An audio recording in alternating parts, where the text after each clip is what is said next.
हाय। Welcome back दोस्तों। Sir Holika set कर लिया। थैंक यू दोस्तों। आज हमें कंसेप्ट में बात करना है एंड वो कंसेप्ट होगा डिजाइन ऑफ शाफ्ट का। तो आप सोचेंगे डिजाइन ऑफ शाफ्ट तो हमने इसके पहले बहुत सारे वीडियोस में किया है।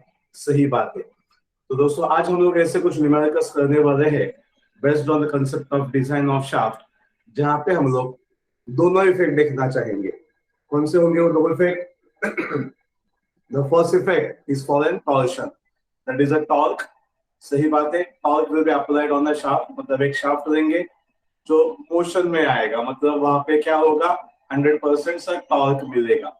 And second one, at the same time ये कोई शाफ्ट होगा, ये शाफ्ट के ऊपर अगर हम लोग कोई लोड लगा देते हैं, मतलब क्या, we can take a simple example. Sir अगर प्योर बेंडिंग में काम करना है तो हम लोग बात करते थे, एक ब्रिज है, ब्रिज के ऊपर हमने एक गाड़ी चला दी, बीच में अलग अलग जगह पे रोक दिया वो गाड़ी, तो दोस्तों कॉन्सेप्ट हो गया बेंडिंग मोमेंट का। सही बात है। फिर हम लोग शाफ्ट में कोई एग्जांपल देखना चाहते हैं। हाँ sir, what we can say, the simplest example हम सब बच्चों ने देखा है, शायद पक्का देखा है, the name is propeller shaft. क्या नाम देखा था हम सब बच्चों ने? It was propeller shaft. याद है सब बच्चों को? What is the propeller shaft concept? Sir नीचे, यस, जो क्रैंकशाफ्ट के साथ बाद में हम लोग कनेक्ट करके पावर ट्रांसमिट करने के लिए यूज करते हैं कि नहीं, it is an propeller shaft. तो कभी प्रोपेलर शाफ्ट होगा, कभी कोई इंडस्ट्री में हम लोग काम करेंगे तो वहां पे ट्रांसमिशन के लिए we are using an shaft. And फिर ये जो ट्रांसमिशन पर्पस है, वहां पे हम लोग करते क्या है कि अलग अलग जगह पे we may be using an flywheel or we may be using some pulley drives, मतलब even in on the, you can say in the case of crankshaft। याद है पावर इंजीनियरिंग में, आईसी इंजन में हमने किया था क्रैंकशाफ्ट। एंड क्रैंकशाफ्ट के end में हमने क्या बोला था, we are mounting an gear, we are mounting an pulley, and वही टू थर्ड गियर को हम लोग बाद में फ्लाईव्हील नाम देते थे, याद है?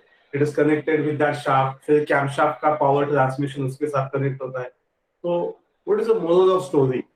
तो दोस्तों सारी बातें करने का कंसेप्ट ये है कि जो रियल टाइम न्यूमेरिकल्स पेपर में आते हैं, यस, जो रियल टाइम न्यूमेरिकल्स पेपर में आते हैं, वो न्यूमेरिकल्स सिर्फ एंड सिर्फ प्योर ट्विस्टिंग मोमेंट पे या प्योर बेंडिंग मोमेंट पे नहीं आते। वो 100% आते हैं कंबाइंड इफेक्ट में, जहां पे हम लोग कंबाइंड बात करना चाहेंगे ट्विस्टिंग की एंड बेंडिंग मोमेंट की।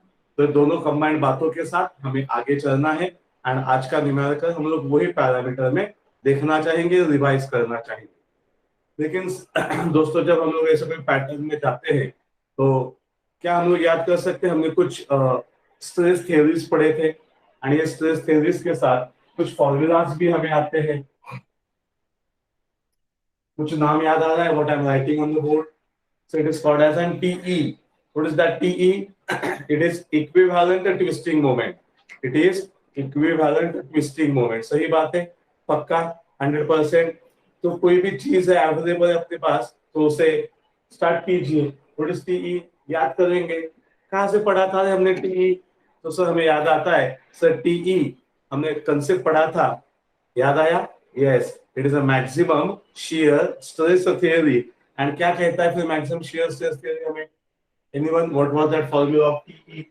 इक्विवेलेंट ट्विस्टिंग मोमेंट कैसा मिलता है? So equivalent twisting moment is given by formula, it was a T square plus M square. Root में क्या था? It was root of T square plus M square. सही बात है। ऐसे हम लोग फिर नीचे आए थे एंड हमने और एक कंसेप्ट में बात किया था, it was an maximum normal stress theory. याद है रैंकाइन थ्योरी भी हमने उसे बोला था, इट वाज 1/2। सो अलग अलग आइडियाज अवेलेबल है, फॉर्मूलाज अवेलेबल है। m plus root of m square plus t square. Sure. So one is TE, another is ME, and एक था मैक्सिमम शियर स्ट्रेस थ्योरी, दूसरा था मैक्सिमम नॉर्मल स्ट्रेस थ्योरी। कभी पहले वालों को हम लोग कहते थे गेस्ट थ्योरी। क्या नाम देते थे भाई साहब को? Guest theory. और ये भाई साहब को रैंकाइन थ्योरी। तो दोस्तों what is the moral of story? So we know the formulas, we know the theories. आज टाइम आ गया है जहां पे दोस्तों ये फॉर्मूलाज हम लोग कोई न्यूमेरिकल में अप्लाई करेंगे। मतलब जब भी कोई न्यूमेरिकल में जाएंगे, अप्लाई करेंगे, तो हमें कैसे समझ में आएगा कि न्यूमेरिकल क्या प्योर ट्विस्टिंग का है, क्या ये न्यूमेरिकल प्योर बेंडिंग मोमेंट का है, कि या न्यूमेरिकल दोनों के कंबाइंड पार्ट का है। तो सिंपल है लॉजिक। बोलिए कैसे आइडेंटिफाई करेंगे? अभी मैंने कुछ आपको करके दिखाया था। What is this? We are having shaft, and shaft क्या हो रहा है दोस्तों? रोटेट हो रहा है। एंड इसके ऊपर हमने क्या माउंट किया है? कोई भी ऑब्जेक्ट माउंट किया है। सो इट मे बी, कभी बोलेंगे फ्लाईव्हील माउंट किया है, कभी बोलेंगे we are using an belt drive for transmission of power from one shaft to another shaft. तो अगेन दोस्तों combined twisting and bending moment आएगा। सो घुमा फिरा के अगर हम लोग सारी बातें करेंगे, सिंपल लैंग्वेज में बात करेंगे दोस्तों, तो बात ये होगी कि सर जब भी कोई फोर्स अप्लाई है, कोई ऑब्जेक्ट हमने शाफ्ट के ऊपर रखा है एंड वो पावर ट्रांसमिट कर रहा है, तो न्यूमेरिकल किस में जाएगा? 100% combined twisting moment and bending moment में जाएगा। तो सॉल्व करने के लिए हम लोग क्या फॉर्मूला यूज करते हैं? तो सर ये टीई का फॉर्मूला हमेशा हम लोग लिखते हैं T is equal to 5/16 tau max into D cube. से बात है। एंड एमी के लिए क्या फॉर्मूला लिखते हैं? एमी अपना बेंडिंग स्ट्रेस वाला, याद आ रहा है क्या वैसा बेंडिंग स्ट्रेस वाला? व्हाट वाज दैट फॉर्मूला जो हम सबने ढूंढा था, यूज किया था? Can anyone will remember that part? Let me know. हाँ सर, ये वो फॉर्मूला है। कम ऑन दोस्तों, I am expecting a very simple thing from all of you. Can anyone will let me know what was that एमी का formula?